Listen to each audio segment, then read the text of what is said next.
ইসলামের বিজয় হবেই হবে, আপনাকে সহ বা আপনাকে ছাড়া, আমাকে সহ বা আমাকে ছাড়া বিজয় হবেই। সো আমি যদি এই মহাবিজয়ের একটা অংশীজন হতে পারি, এটা আমার জন্য লাখ। কি বলেন? এই বিজয়ের পার্ট যদি আমি হতে পারি, এই ভিক্টরির একটা পার্ট যদি অংশ যদি হতে পারি, তো এটা আমার জন্য ব্লেসিংস, আমার সৌভাগ্য। ঠিক কিনা বলেন? এখন বলেন, আমরা সেই সৌভাগ্যের অধিকারী হতে চাই কি চাই না? হতে চাই না সবাই? আল্লাহ তাআলা কবুল করুক, আমরা পড়ি আমিন।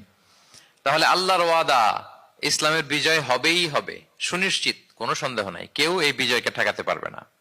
ইসলামের বিজয় হবে আমাকে নিয়ে বা আমাকে ছাড়া, আপনাকে নিয়ে বা আপনাকে ছাড়া, বিজয় হবেই। তবে আমরা যদি লেগে থাকতে পারি, এটা আমাদের জন্য সৌভাগ্যের। এবং আমরা যদি দেখি, আল্লাহ রাসূল সাল্লাল্লাহু আলাইহি ওয়া আলিহি ওয়াসাল্লাম তিনিও এরকম ভবিষ্যৎবাণী তিনি করে গিয়েছেন যে ইসলামের বিজয় অবশ্যম্ভাবী। মুসনাদে আহমদ ইবনে হাম্বলের হাদিস তিনি বলেন, লা ইয়াবলুগান্না হাযাল আমরু মা বালাগাল লাইলু ওয়ান নাহার ওয়ালা ইয়াতরুকুল্লাহু বাইতা ওয়াবার ওয়ালা মাদার ইল্লা আদখালাহুল্লাহু হাযাদ দ্বীন। এই দিন ইসলাম, এই লা ইলাহা ইল্লাল্লাহর বাণী পৌঁছে যাবে গোটা বিশ্বব্যাপী। যেখানে দিন হয়, রাত হয়, দিন রাত্রির আবর্তন পৃথিবীর যেখানে ঘটে, সেখানেই কালেমার বাণীকে পৌঁছে দিবে কে? এই পৃথিবীতে এমন কোন কাঁচা পাকা ঘর থাকবে না যে এই ঘরে লা ইলাহার বাণী পৌঁছাবে না। সুবহানাল্লাহ।